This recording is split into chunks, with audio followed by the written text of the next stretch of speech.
Tapos na ako for now. Hindi pa si Tami nakarating. Already 4 something o'clock. Umalis siya mga 2 something. O, diba? Good morning, Philippines! Good morning! Good morning, everything! So, ngayon guys, it's first time for a long time. Matagal na si Taming hindi nakapagtrabaho. Ilang months na, diba? Since nagkasakit siya. When was that? September ba yun? So, matagal na talaga siyang hindi nakapagtrabaho si Mister. And, yun, for the first time, iniwan niya ako. Iniwan niya ako kasi tinawagan siya ng kaibigan niya. Matagal na yung may-ari ng company. So, yun. Tinawagan niya kaibigan kasi. So, kailangan nila siya ngayon. So, extra work na naman siya, guys. Nakapag tayo na mag-isa, diba? At saka plano ko sana ngayong araw, guys, is mag-ano sa labas, tawag nun, mag-dig, mag-cut ng roses, maglinis. Kaso, umulan, guys, maulan. At itong mata ko, guys, iwan ko, guys, hindi ko pa siya napacheck. Matagal ko na itong iniinda, yung mata ko kapag mag-cellphone, early in the morning, like 3 o'clock or 4, then ganon. Then the whole day, yun, masakit siya. Ganyan talaga yung mata ko. So, hindi ko pa siya pina-check. So, nasa city si Tami ngayon. Doon siya nagtatrabaho, guys. It's already, 8 o'clock. Kakain lang po ako. Mag-cereal na lang tayo, guys. Para naman, para matapos ko yung cereal. Kasi yung cereal, kailangan kong tapusin. Saka marami pa kami cereal na nakuha natin sa basurahan, diba? Masarap siya, guys. Yung cereal na yun. Hanap tayo ng cereal dito, guys, ha? O, ito yung masarap na cereal. So, yun. Tignan natin ito.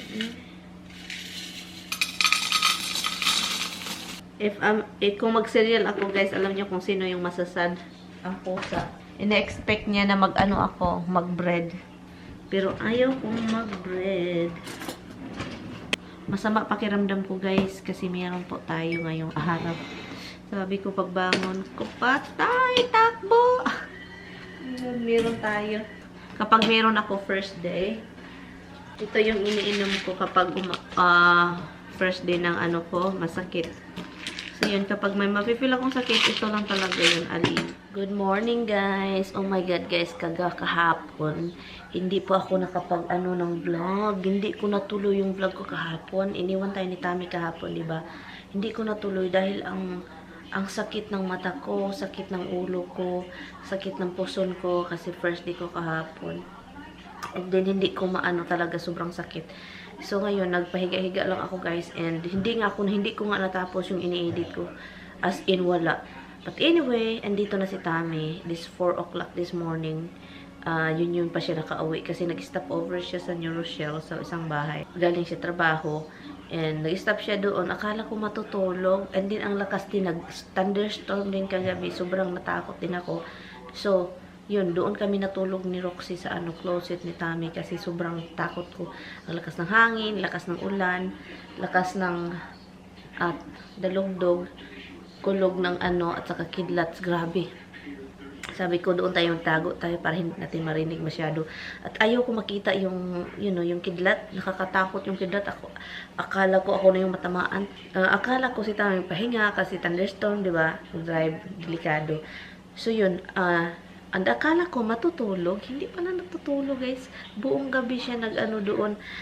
Iwan ko, tinanggal daw niya yung light. Iwan ko sa kanya. Nakakaluka itong asawa ko. But anyway, guys, good morning. Tanungin ko lang si Tami kung ano kakainin niya. Lumabas siya. Ginising siya ni Roxy. Doon siya nagpahiga-higa. And I'm going to make something for breakfast. Sunny side up rice. Is that okay? A little bit of rice. Fried rice or plain rice? Okay. Wala, it's still raining? It's still raining, Han. Umuulan pa rin, guys. Anyway, magluto lang ako, guys, ha. Hi, guys. Tapos na kaming kumain. Nag-live kasi ako, guys. So, hindi ko na na-vlog. Lang ako, nag-fried rice. Nag-sunny side up. Ang umaga natin. Sagi tayo. Magandang umaga. Magandang umaga, Amerika. Walang tao. Ayaw natin. Magandang umaga, umaga sa inyong lahat. Gising na kayo, gising. Alam nyo guys, kahit mahina yung boses ko guys, dahil nandito tayo sa mga kabukiran, marinig talaga nila yan guys, yung mga syagit-syagit. Yun, hello, good morning America, bukid. Nasa bukid po tayo, maririnig yan guys, kahit counting. Do you have address? No, same bank we went to last time. Yeah, but I don't know where it is. I don't know either. Maybe in our history. History of where? We didn't take it right here. We gave it to the Lexus. No, we pick up my car. Last time? Yeah. You sure? Yeah, you don't have the Lexus that time yet. Okay. Hi guys. So alis kami. Alis po kami guys. Mr. is here. So, i-meet lang namin yung kapatid niya guys. Mr. That's a name. It's not Mr. Mr. Tommy. My name daw siya guys. Oy. Yeah. So yun. Anyway guys, so alis lang kami guys. And punta kami sa kapatid ni Mr. Tamimoy. And they called you Tamimoy, you know that. My last name is Moy. Your last name is Moy. Your last name is Moy. Anyway, he is here. And he is here drinking his coffee. So I guess we're not leaving it, guys. Good morning. Good morning, guys. So ngayon, guys, galing na ako sa labas. Nag-live ako sa Facebook. I'm always live, not always, but I'm always active on Facebook than here sa YouTube. Linis po tayo sa labas kasi kailangan kong maglinis. I-trim ko yung rosas habang maganda pa yung panahon ba. Hindi umuulan kahapon, ulan ng ulan kasi guys, grabe. So yun, mag-trim lang ako sa rosas kasi sulang lago na. Time-lapse tayo kasi i-trim ko lang yung rosas. I-trim ko sila itong lahat oh. Ito dyan, ito i-trim ko to. Yung rosas trim, ito trim lahat dyan na area.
I do for months. You want me to do it online? When I do it on Friday, when I went online, you know, if you want me to do it over the phone, that's how I do it. No. I tried to do it online Friday, and next thing you know, it's up. The time that we made the deposit, and there was no deposit. So, Why is that just 34? There's none in there. no, deposit. They make you know, like 50% deposit. You're trying to do our account holder. Oh, really? You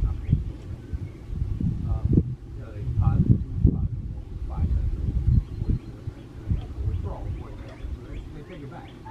But just to confirm that you can verify the amounts and then you count. But it never went through. And then Wells Fargo, the answer is, oh, you can't access the account at this point. So something must have gone wrong with the system over the weekend. So I did it again today and everything's over.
guys, ito na siya guys.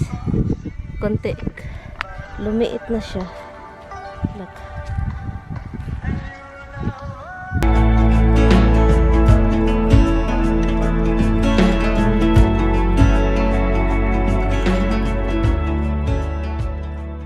Before and after. Nakalimutan ko yung last na ano. Ito siya. Dito, ito siya.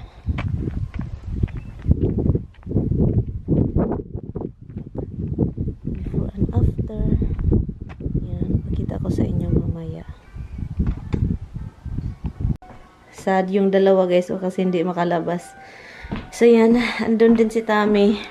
Sa labas kinuha niya yung flagpole. Ha? Roller. Why? Because it's broken. That's why.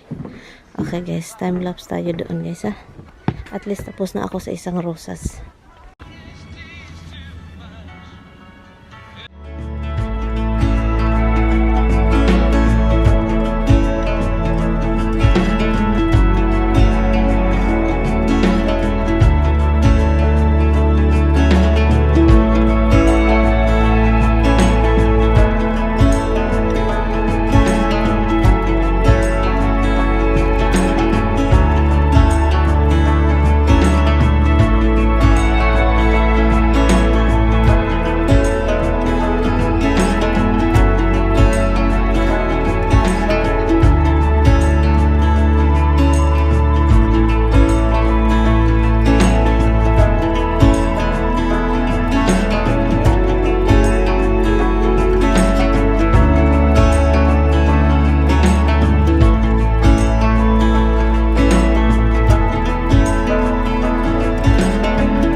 Oh my God. Ang lapit ng mukha ko. Anyway, nandito ako sa loob ng bahay kasi po, tawag nito. Ay, itong asawa ko talaga guys. Grabe. Kapag mag-start yan ng gawain, tinanggal niya yung flagpole doon sa harap ng bahay. So ngayon tinanggal niya. Pinabayaan lang doon nakalatay sa yard. Ganyan yan siya guys. Nakakairita pa minsan kapag yun So sinabihan ko, ano bang kulang? Bakit ginagawa mo yun and then binabayaan mo? Ay, sira yung Okay din kapag sira. So ano gagawin mo? Magpunta ako sa Home Depot, sabi pa niya. Kailangan kong bumili ng para maano lang pagpulba, parang yung PC. Sus, ganon. So, and ako naman, ako ng mga rosas dito. Nagtanggal ako and then let's see, ilagay natin sa tubig. Let's see kung magkaroon ba siya ng gamot. Roots. Ay, kapag si Tami talaga, ang kitchen ko is parang kapag siya yung gumagawa dito talaga, ang dumi ng kitchen. Ang daming ganap, ang daming arat-choy, wala na akong space. Iwan ko na lang si Batman guys. Kapag siya yung mag-start gumagawa, iniwan niya dito, yun dito lahat. Tignan nyo. Mga gawain niya. Wala na akong space dito. Kung magluluto ako, wala na. Kasi puro na lang ginawa niya. Sabi ko, doon na lang ako sa office mo Sinabihin ko siya, sa office na lang ako Sir, Tami, magluluto. Kasi parang ginawa yung office mo. Dapat doon ka mag-charge. Ginagawa mo yung dapat kung ano mong gawin. Dito, nakatambak lahat. So, tignan natin. Kasi gusto ko talagang mag-try. Na tubig lang siya, ganon. Hindi siya kung magkagamot ba siya. Yung parang roots ba? Magka-roots ba siya? Look. Ganyan siya. Kung magka-ugat siya, edi ilabas natin, itanim. Sobrang happy ko dahil yung rosas is tapos na. And hindi ko napakita sa inyo yung after. So yun, tapos na. And then, ang gagawin ko na lang is yung sa harap, may mountain doon. Putulin ko lang yung kahoy, yun lang naman. And then pagkatapos nyan, baka next week sa garden tayo mag-concentrate. So finally tapos na ako, pero meron pa ako. Pupunta si Tami ng Home Depot, baka sasama ako. Mabibili siya ng Yung sa flagpole. May mga tinatanim ako last year doon sa front house namin, guys. Ano lang siya, annual ba? Perennial? Hindi perennial, annual or something. Basta yung 1 year siya and then hindi na babalik the next year pagkatapos ng winter. May mga babalik, may mga hindi. So yung mga tinatanim ko nung iba, hindi na siya babalik. So kailangan kong lagyan ng tanim na yung parang ayaw ko nang replant ba. So babalik every year. Yung iba babalik naman every year, pero yung iba talaga mas maganda kasi din yung ibang, you know, every year ka magtatanim kasi iba't ibang kulay. Punta tayo sa labas. I-trim ko lang yung malaking kahoy kasi tumutubo talaga siya pataas ng pataas. Tapos na dyan. Ito na lang yung i-trim ko kasi humahaba ng humahaba every year eh. Kada ano na lang. Pero tapos na ako i-trim yan. Rosas. Trim yan. At saka yung isang rosas doon oh. Tapos na din siya. Tumutubo na sila, guys. Yan. Umalis si Tami. Nagpunta siyang Home Depot.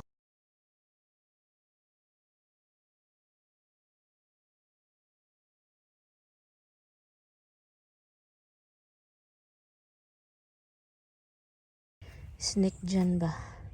Nagpunta ako dyan kanina. Nagtapo ng yun. And then, meron palang snake. Kaloka. Muntika na ako. Hindi ko man lang nakita. Magtapon tayo ng basura. Yan. Ang laking lilinisin ay. Magputol pa ako ng mga kahoy doon. Sa gilid-gilid doon may natumba. Ganun. So, kailangan kong magputol ng kahoy. Sa gilid. Sa harap. Baka andito pa rin yung sawa. Itapon ko lang to, guys, doon dito. Property namin pa ito, guys, dito. Hindi dito. Yan, dito sa bukirin na to. Pero, yan.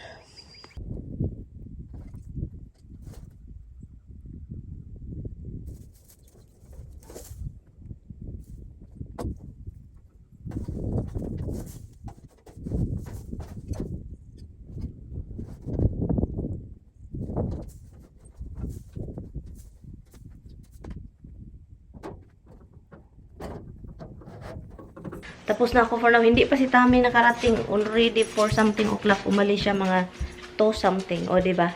Tinawagan ko pa. Kalalabas lang niya sa Home Depot. And then ngayon, punta na naman daw siya sa ibang tindahan kasi wala daw siya makita sa hinahanap niya. Sometimes, paminsan talaga. Uy, naku. Sarap pisil-pisilin itong asawa. Yung asawa ko guys, sarap pisil-pisilin guys. Grabe. Papasok ko lang. Papakainin ko yung mga alaga ko guys. Ayan. Where is your dada? I love you. Goodness, hardhead. So, ang titigas ng mga ulo nitong mga alaga. Anyway, guys. So, pahinga lang ako, guys, ha? Kasi napagod si Aki. Napagod ako, guys. Bukas na naman, guys. Continuation tayo bukas.